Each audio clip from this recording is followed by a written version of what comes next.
Welcome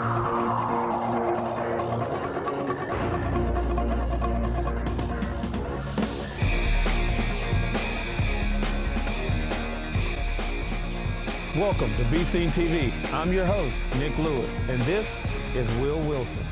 Get ready because this episode is starstruck with athletes. Including unique. Wait a minute, did this just turn into the Nik Lewis show?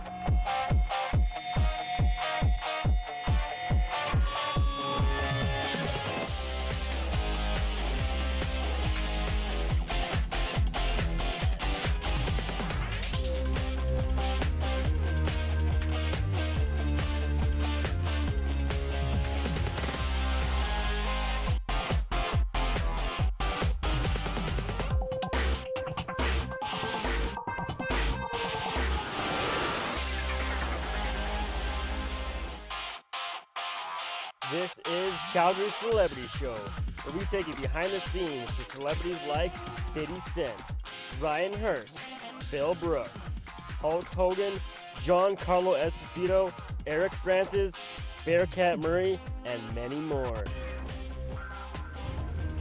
This is Bscene TV.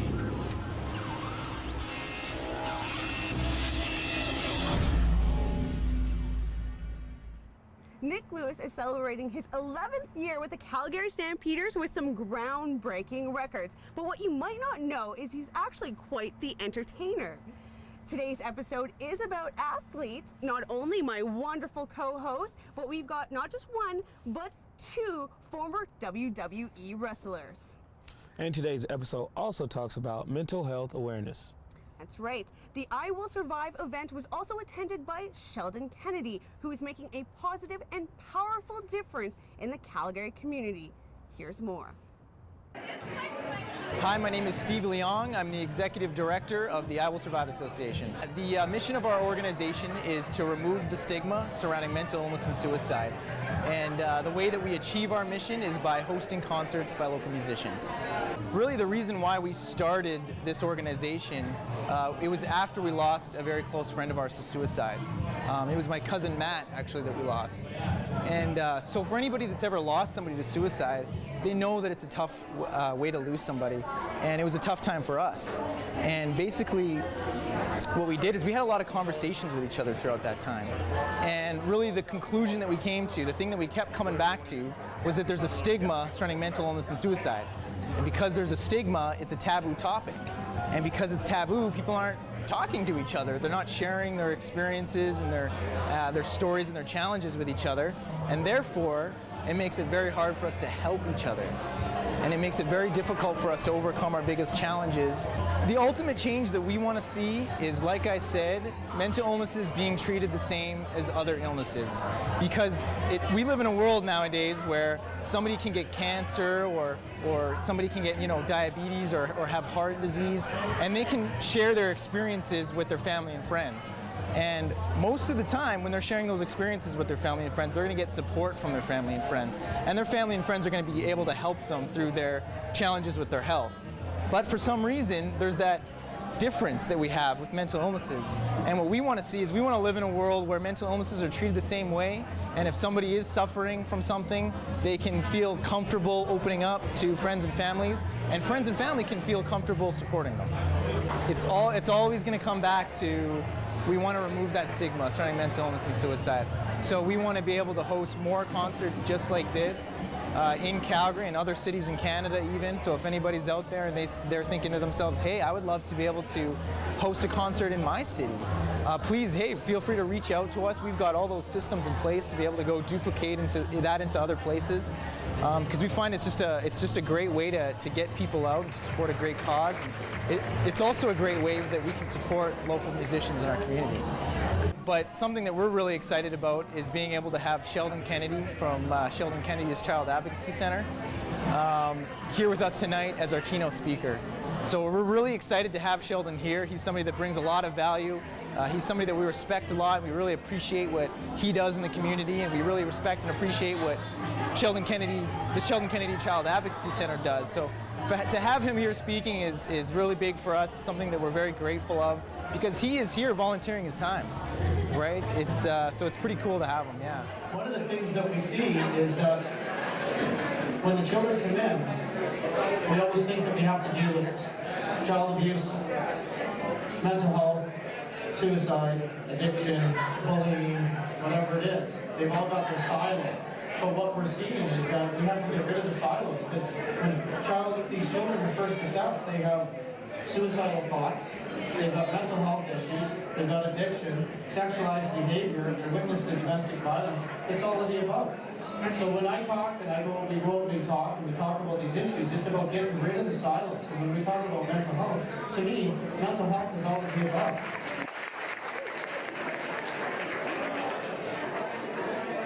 I'm Ken Wu, Director of Fund Development for I Will Survive Association.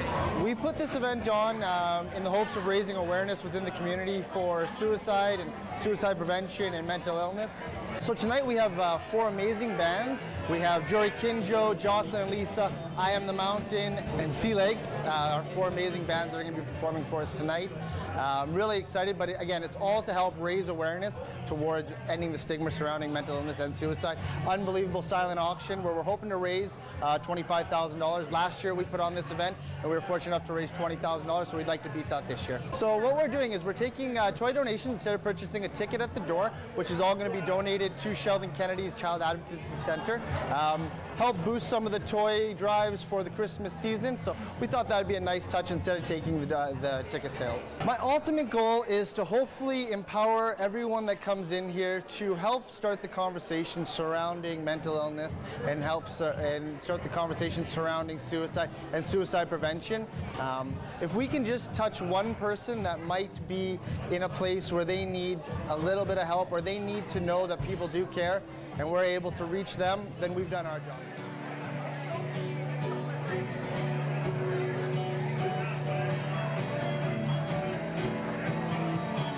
This song's called Life from the Top.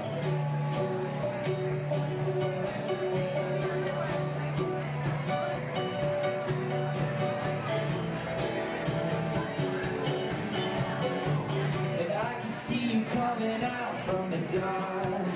I can see you coming out from the dark.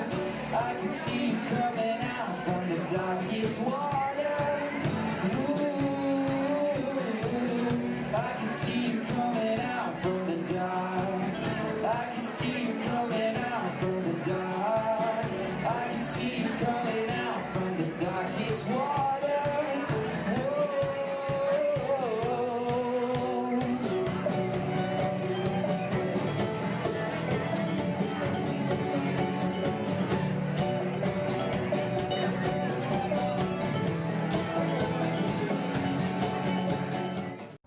What a great cause. To attend one of their concerts, check out their website at www.iwillsurvive.com and click events. Now it's time for Q&A with Hulk Hogan. With Hulk Hogan. Question number 1, what is his favorite food? What do you think it is? I would have to say chicken. Chicken, why? The way he used to run away from the Ultimate Warrior, it has to be chicken. It has to be. Okay. Has to be. Well, I think it's steak, because steak is a hearty meal. There's a lot of protein in steak. Well, so what's your favorite food? Chicken fried steak. Okay, well, let's see what Hulk Hogan's favorite food is. Well, I like to eat sushi. I was just upstairs eating sushi here. Sushi. I know, it surprises me. Like, you think sushi is so tiny that there's not enough for him. He would have to eat the entire sushi restaurant just to get enough protein that the steak would give you. Right, exactly. I think steak is a better choice, but you know what? I guess he loves sushi. You know, he is a big guy now, and with the massive pythons of arms that he has, what do you think is bigger? His arms or Will's waist? Right? My arms are bigger. Well, I better not ask that question after Christmas dinner then, right? My arms are bigger than her head. Wow, his arms were massive. So big. I can't believe they were bigger than my waist. But wait, that's a compliment to you, though. It sure is. Okay, so our next question is, what is his favorite music? This is multiple choice, so we can pick one of the following options. A, is it Queen and Led Zeppelin? B, ZZ Top and Aerosmith? Or C, Miley Cyrus's Wrecking Ball. I would have to say Miley Cyrus Wrecking Ball. Did you see his viral video? Yes, I did. Yeah, he's wearing his little mini wrestling shorts and he's on a wrecking ball. But even better than that, he could come down to the ring with his music playing, doing his Hogan flair, get into the ring and get on the mic and yell to the people, "I came in like a wrecking ball." Yeah, he definitely could. I'm thinking it's Queen because I'm a big fan of Queen. I think everybody loves Queen. You gotta love Queen. We are the champions. Exactly. I hope that plays at the Stampeders game. Yes, it does. And in the last game this year, it should be playing in our favor. Fantastic. I'm looking forward to that. Well, let's see what Hulk Hogan says. I'm kind of old school. I date back to the Aerosmith and the ZZ Top and all the Rush stuff, you know, so. ZZ Top and Aerosmith? I was actually kind of rooting for Miley Cyrus. I was too. The video, man. Well, what do you think his favorite travel destination is?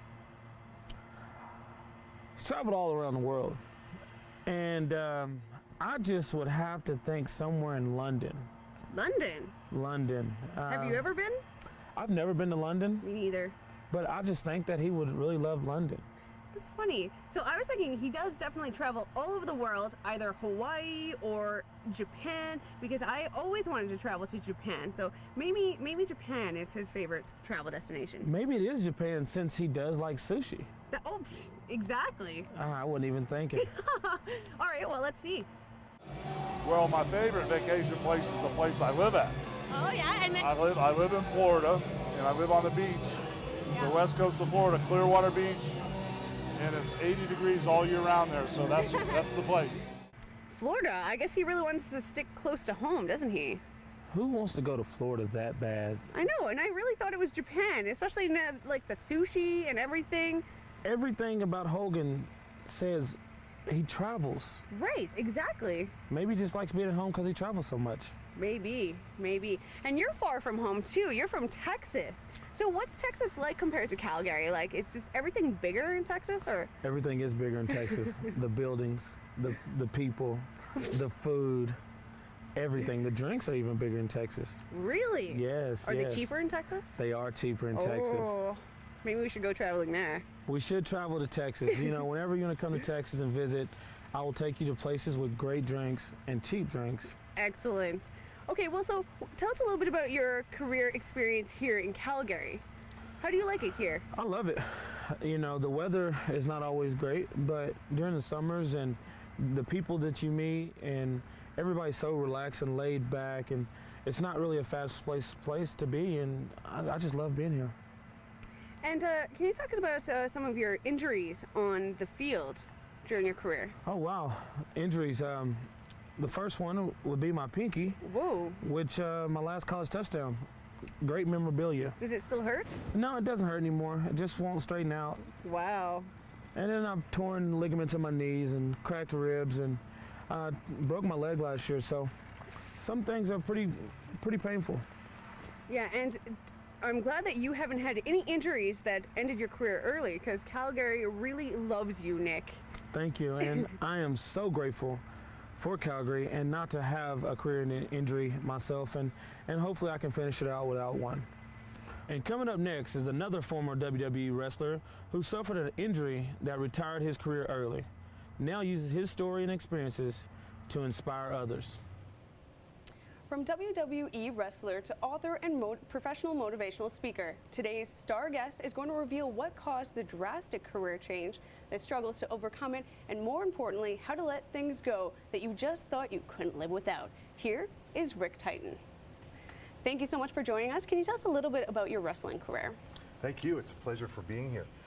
The career was great. It was a lot of fun. I traveled the world. I've been to Austria and Germany and all over Japan and Mexico and different places. It was a real blast at the time. And for a guy in his early 20s to get into that kind of thing and make that much money at that time it's surreal. It's really strange to live in that lifestyle. I actually had a couple world championships too and a couple world tag team championships while I was overseas. And have you always wanted to do wrestling? Was it something that you aspired to do when you were young and when you were a kid?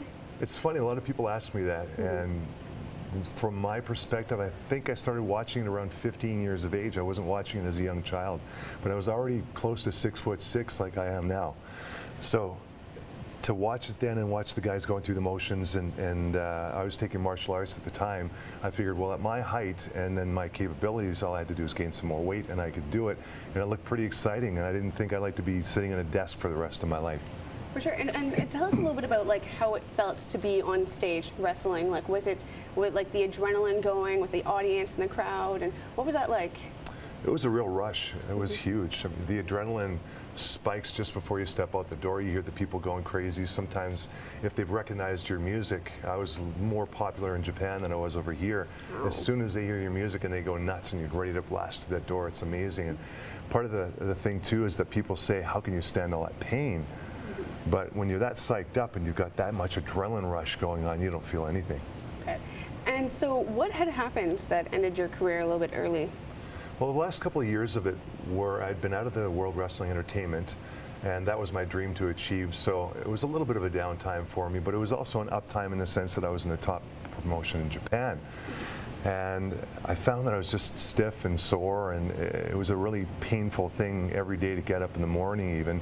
And I was trying to figure out what I was going to do next because I didn't think it was going to last much longer, but some kind of a self-fulfilling prophecy, I guess, happened where I got a move done to me. It's called a DDT, where they hook you around the head and drop back really fast. And it was for the World Heavyweight Championship, and I had to lose. So I thought, if I'm going to lose for the World Heavyweight Championship on TV in front of the whole country, I'm going to make it look really devastating. So I did. I jumped a little too high, and he pulled a little too hard, and I landed right on the top of my head, and I cracked my C5, C6 vertebrae. Wow. And so that meant that your career could have been over for good. Is that right? It was basically after that. I tried a little bit to make some comebacks in the next 6 months to a year, but I just couldn't move the same way I used to move. So now you've changed your career path. You're an author now. You have a book, Wrestling with Consciousness. So can you tell us a little bit about this, why you wrote this book and what it's about? Sure. After my career, a whole bunch of great things happened while I was doing it. At the same time, with all that excitement all the time, it wasn't reality. So I started to figure out, coming back to Calgary here, how I needed to work with people, how I needed to work with jobs. It wasn't acceptable to be a few minutes late anymore. I wasn't a big star anymore. I wasn't making the money anymore. The friendships had disappeared because people wanted to be around me because I was on TV earlier. A whole bunch of different things like that. And I had a big ego still. And I had a very short fuse because I was spoiled rotten, so I had some anger issues. And I had a real heck of a time letting go of that wrestling career.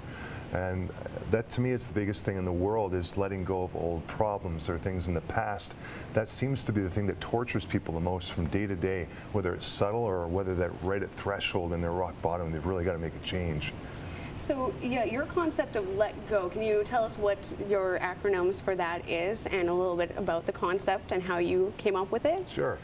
It comes from Eastern principles. The L, though, it says look inside. So it's a little bit more complicated than that, though. It's really simplified, but usually with somebody else's help, usually in theta state. So a quick science bit is that we oxygenate the blood in meditation. If we're doing it well, we go into a state called theta state. They did a test on regular people, and they did a test on Buddhist monks in 2 separate rooms with rods on their brains. And they found that the regular people, lay people, shot red radar or scenes on the screen when they were watching these horror movies, and they're real life horrors. And in the next room they had Buddhist monks in the room, and they were so used to and conditioned to being at peace all the time that they watched the screen and all the violence and horror on it, and it didn't really affect them because they knew their space. They knew what was reality, what's right here, right now. They had a real sense of seeing differently than we see as normal human beings in North America. Well, that's pretty interesting. So how can we apply this theory of letting go and being able to relax in situations like letting go of a career or letting go of whatever it may be that's holding us back? Like, what is some advice that you can give us to, let go? I believe the look within part's really, really important. If a person's not willing, if they've got some problems, I deal with people all the time that can't stop yelling at their kids, they can't stop getting angry at work, with their spouse. I mean, it's pretty important if you lose your job, or if your wife or your husband's leaving you, or if your kids are afraid of you. I think that's time to take action. I don't know about you, but a lot of people aren't quite there, or don't think it's serious enough at that point to do it, but that's exactly the best time. And to just sit there and take a look at ourselves, it's like having blind spots in driving. Sometimes you need the other passenger to see things that you can't quite see. And so in the letting go process, to look really deep within inside, there are different things to find. Another quick example was I had someone come in who was a health professional, mental health professional, and she had a really tough time getting over the anger towards her brother.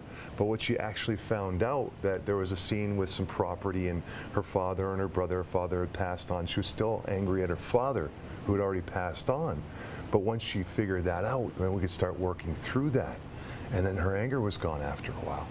The E is for explore, so it's in the similar category as the L, so L-E.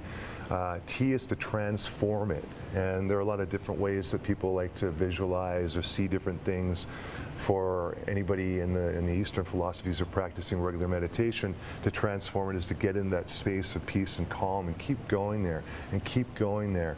And it's just like working out, I tell people, because if you stop going to the gym for a while, your muscles are going to shrink, or you're going to gain that weight that you don't want again.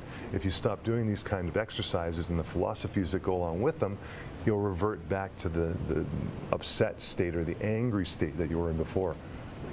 So then what's the go part? Go is, it's kind of esoteric because it means gray it out. And all that really means is to take a look at it, to get detached, to become the observer, which is another practice. A lot of times it takes help of somebody else to kind of get there. And then really check things out and get neutral feeling about it, so that it doesn't upset you, it doesn't stir up that emotional charge, because that's the key. It's right in the charge.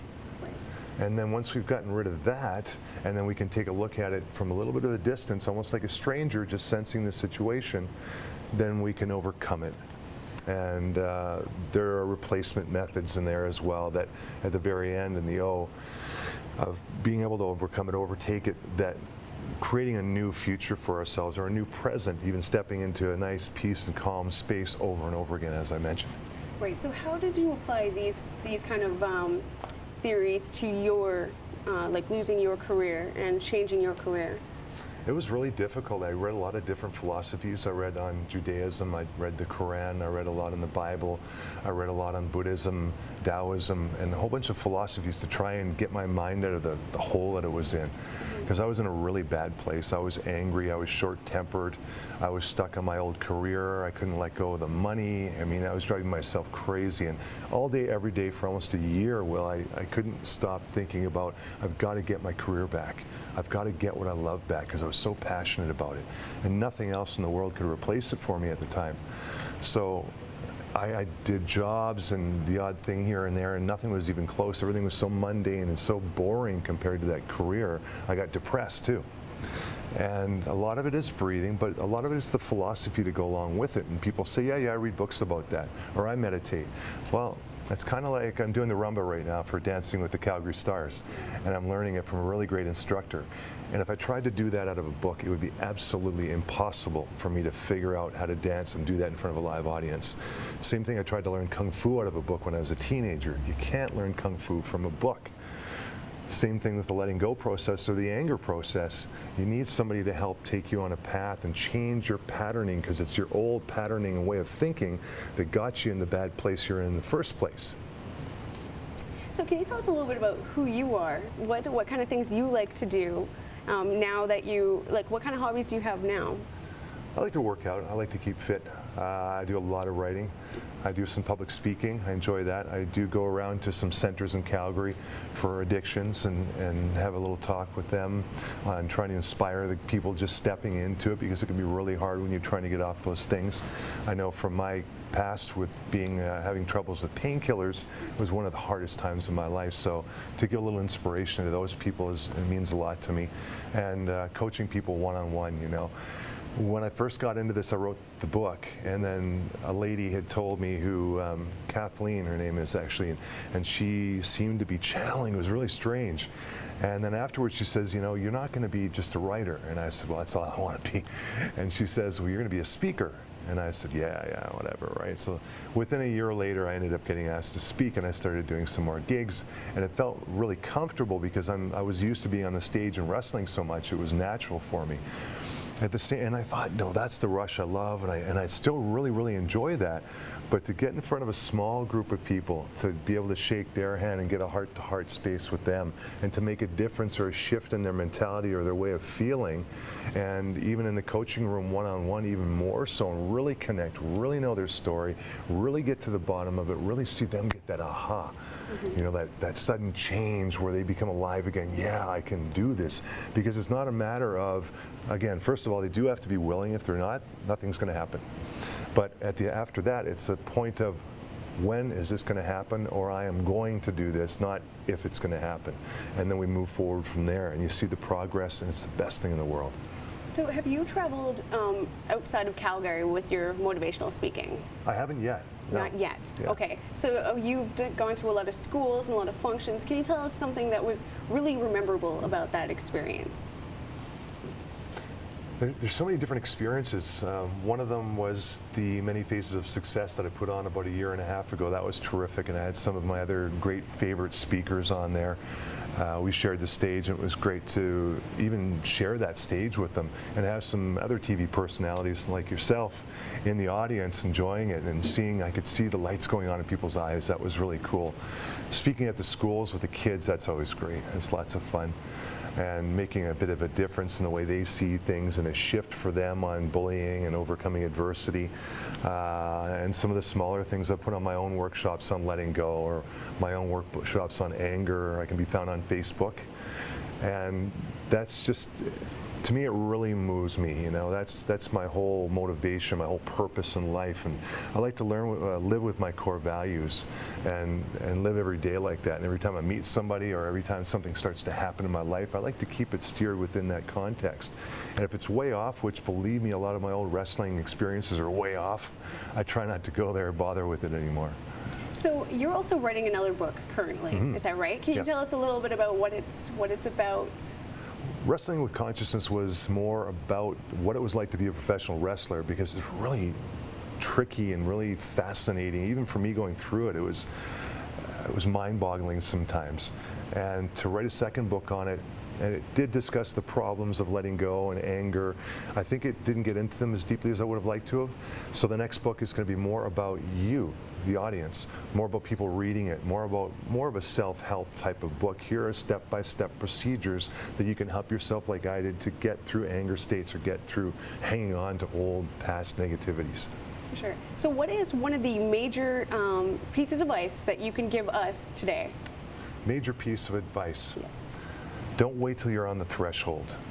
If you're feeling something that's changing your life for the worst, if you're having negative emotions constantly, if it's something all day, every day that's bugging you, jump on it, do something about it. It can be one session, it can be 6 sessions, but get out there and see somebody, whether it's a counselor or a psychologist or even a monk, and find a way to work through it, because at the other end, the light at the end of the tunnel and the experiences you can have, it's a beautiful, beautiful life to live.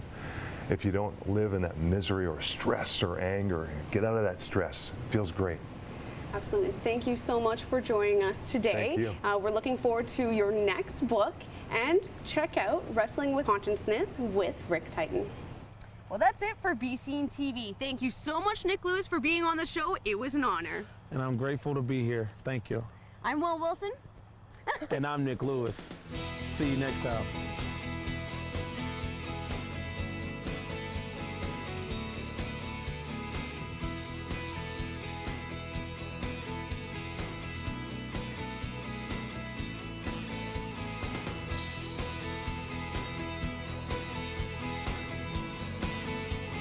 Hi, my name is Kat Baus, and I'm president and founder of Inspiration in Action. Inspiration in Action is a nonprofit organization dedicated to providing sustainable community development projects in rural areas of Latin America and the Caribbean. every year we have a fundraiser. This is our 5th annual fundraiser that we'll be doing. It's called Diamonds Are Forever. It's a James Bond theme event. It's going to be a red carpet. Bscene TV is going to be there. It's going to be on November 29th at Fiddler's Green Pub in Beddington. I hope to see you all there. For tickets, please check out the screen.